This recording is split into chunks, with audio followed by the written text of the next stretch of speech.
Hi, Haani. Thank you so much for joining us on our show today. Thank you for coming on to Business Conversations with Shubhika. It is an honor to have you on our show. It is an honor to be here. Thank you. Thank you so much. So tell us a little about your background, Haani. I went to University of Sharjah and I did my bachelor's in environmental health sciences. Okay. I then went on to work in an environmental organization here in Dubai right after college, and on the side I also worked on many research papers in the field of environment. Okay. And I was also the recipient of the Sharjah Sustainability Award in the year 2015. Wow.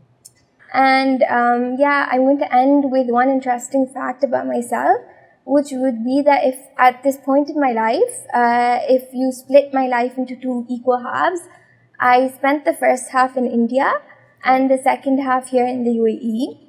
And you would, anybody would be able to see that there's a difference in the environmental setting in these two countries. So I believe that having lived in both, I'm able to see the environmental disparities more clearly. So this gives me an edge when it comes to my profession. Wow, so inspiring. Thank you. It's not every day that we meet people like you. So I am really inspired by meeting you, and in the conversations that we have, I'm sure our viewers would also be really intrigued. So Haani, tell us where you get your inspiration for environmental health. Although I grew up in Madras, which is now known as Chennai, my native is a small town in south of India. It is on the coast of the Gulf of Mannar. And this is an olden day town which is rich in culture and heritage. So my parents make it a point to take us back there at least once a year. Okay. So as a little kid, I was very proud of the fact that when most people have backyard gardens or things like that, we had a beach in our backyard, which is a few steps from home. Another interesting experiment that you can do on our beach would be that if you stood and watched sunrise from a certain spot, you can go back to watch sunset from that exact same spot. So you would have seen sunrise and sunset from the same spot. Wow. Yeah. And naturally, I fell in love with this beach completely. Okay. At a very early age in my life, and so it wasn't difficult for me to see the decline in the quality of the beach over the years. And so this gave me a push towards choosing environmental health as my career itself. At such a young age. So it was then, your experience on the beach helped you fall in love with the beach and realize that you want to be a part of sustainability and taking care of the environment. Yes. Great. So Haani, can you tell us about environmental health, and is it linked to human health? So the word environment literally means any condition that surrounds us.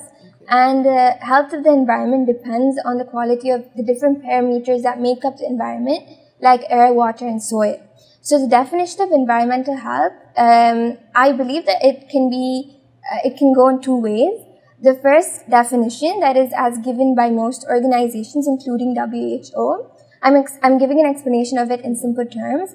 It is a branch of public health that deals with the quality of the environment that affects people. Okay, and this is the more textbook definition. The second definition, in my own words, is that I believe that it is the health of the environment as affected by and as a result of human activities. Okay. And human beings constantly do interact with the environment. Right. We cannot breathe without air, and we cannot live without water. Yes. So I think the health of the environment is directly proportional or directly linked to the health of people, because you cannot have healthy people in an unhealthy environment. Absolutely. Yeah. Yes, I see that there's so much relevance to what you're saying. And I think today, even in Dubai, my kids are learning about it in schools. So it's important to start young. Right? Yeah, of course. So Haani, I'm sure that your family is extremely proud of what you do. Do you have other family members in the same field? So the concept of being one in the environment is not new, and I think it has always existed in the core values and traditions of various cultures around the world. Right. I think our ancestors did have many practices that tried to safeguard the environment for their future generations. But in recent years, they've been more lost, you could say, maybe because of our lack of understanding of why these practices were being done.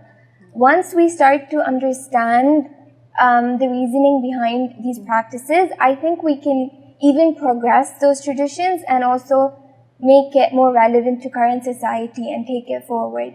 So one example that I'd like to share would be that of my paternal grandmother. She was a homemaker in the 1950s, 1960s, right, that time, and she was running a household with 9 children. And in spite of that, she managed to create several plantations. She developed so much of her father's land, and she also produced biogas at home for domestic use. So she was a woman ahead of her times, and she not only understood the need for developing and conserving resources, but she also understood the importance of utilizing waste. This was all in a time when there was very little attention being given to the environment itself. And this is a quality that has been passed down to us. You would see my father and all his siblings following in their mother's footsteps, and I think each one of them mastered, I think, only one of her skills, but still managed to do so much change. And it passed down to the next generation as well. And I have a few cousin brothers who took up farming as their main profession itself, and another cousin brother who's an environmental engineer. And I think this is a good quality that will sustain in our family for generations to come.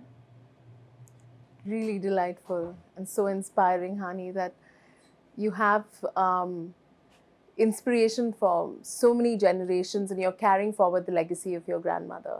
I'm sure she's also very proud of who you are today. Thank you.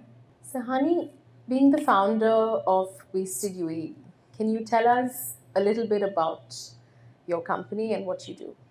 So the idea behind Wasted has always existed in my head. I mainly created like a business model in my head again because I wanted to motivate myself to use waste products to make things. So the idea of Wasted as a gifting business came more recently, and I was inspired by my cousin who runs this business called the Fat Box Company in India. Okay. So what she does is she customizes gift boxes, and I really like this idea because customization reduces wastage in a way that you're giving people only what they want and nothing extra. And I also thought that including my products in gift boxes would help sell my idea of utilizing waste material better. So I launched Wasted as an eco-friendly gifting business. I think that's wonderful. So, Haani, can you tell us a little about your product? So all our products are eco-friendly. Eco-friendly broadly meaning not harmful to the environment. I tried to include products made from natural material, but I also used other alternatives that are not harmful to the environment again. We also include many recycled, upcycled, and sometimes even reused products. All our products are ethically sourced and mostly from local sources. Us including products made by home businesses and local handicrafts not only promotes local economy, but it also reduces the environmental impacts made by huge corporations. So we can talk about my products actually with an example. I brought this as a gift for you. Thank you so much. So it has the colors of your brand on it. So nice. So this is one of our most popular products. It's an embroidery hoop that I make myself. Lovely. And this can be used as a wall decor, so you just hang it on a nail. Right. So I made this from fabric that was collected from tailoring wastage. So this material would have ended up in a landfill. Okay.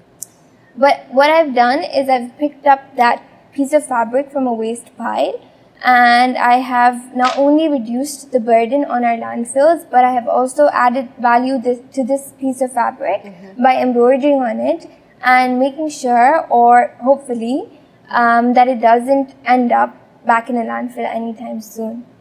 It's definitely not going to end up in a landfill. And like you said, this goes on the wall. So would I be able to put it on a wall? Yeah, of course, yeah. Awesome. So next we can talk about our packaging. All the packaging that we use is paper-based, and we try to make sure that it's easy for our customers to reuse them as much as they can.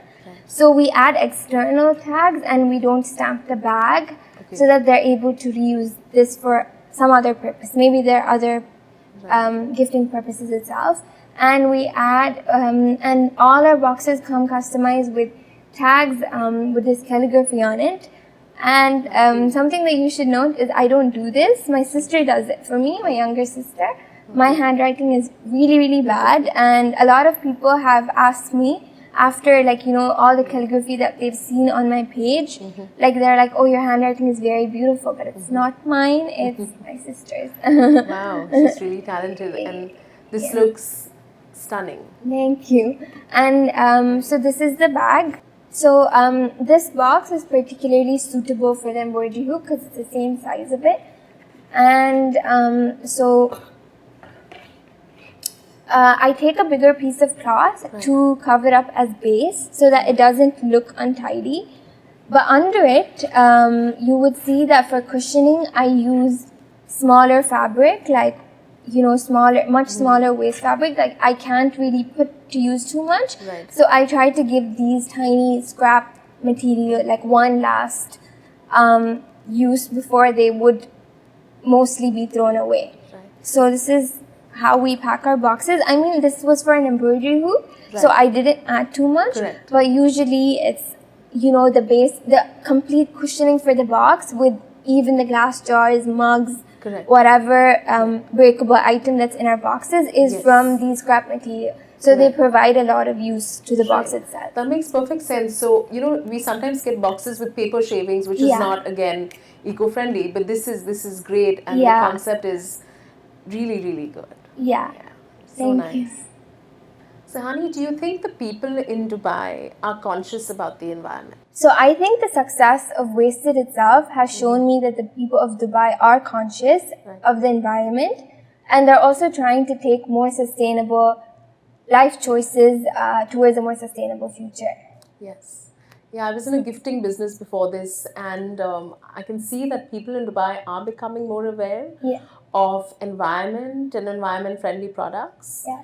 And like I was mentioning earlier, even in school, I can see that the kids are learning about the dustbins and what plastic goes into which dustbin. So definitely. Can you tell me a little bit about how you curate your gift boxes for your customers? So right now we take orders through Instagram, and people usually message us and tell us what occasion they're looking to get a box for, and they describe the people that they're gifting a little bit, the gender, age, a little bit about their preferences, and I share with them. So I have a wide range of products, so it's easier for me to ask them about what they would like first, and sometimes I even give them options of products that I haven't used before. So this is mostly based on the interest that they tell me that the gift recipient has. So I share the catalogs of the different types of products with them. They pick it. I share the exact prices with them, the price breakdown. And then I just add the delivery and the packaging cost, which is very minimal. The delivery is 20 for next day delivery and 30 for same day delivery in Dubai. And it is the same for next day delivery for all the other Emirates, but same day delivery is a bit more for other Emirates. And the packaging costs are also very minimal, so it is between 10 to 20 for the different sizes of the boxes. So another person that I really would like to mention is my sister. She's the creative brain behind our business. So whenever I get order for themed boxes, she would customize. I would just tell her this is the theme of the box, and she would customize the cards to suit each box. So you could give me a theme of Game of Thrones, and she'd come up with something Game of Thrones related. Or like a Netflix and chill box, like we make the cards in a movie ticket to look like a movie ticket. Another thing that we love to do is we like to add puns to these cards. So we ask the customers if they're comfortable with puns, and me and my sister sit and browse through a bunch of puns to come up with something that suits our boxes. And this, so cool. Yeah, this is something we enjoy doing together. Can you share with our viewers some tips that can go a long way? So everyone watching, I'm sure you've already heard of the 3 R's: reducing, reusing, and recycling. I think the best method to follow would be to follow this in its exact order, to start with reducing. So it would mean giving up a few extra things that we might be using in our daily lives and also limiting our needs to as little as possible. So the next step would be to reuse, and I believe this is the most important step that we could be taking in this point of time, as our generation has produced way more than we need already. So instead of discarding them or jumping to recycling, I believe that the best way to put these resources to use would be to use them as they are. Recycling means converting waste from one material to another. So I believe this should be our last resort, as it involves a lot more resources and time that goes into it.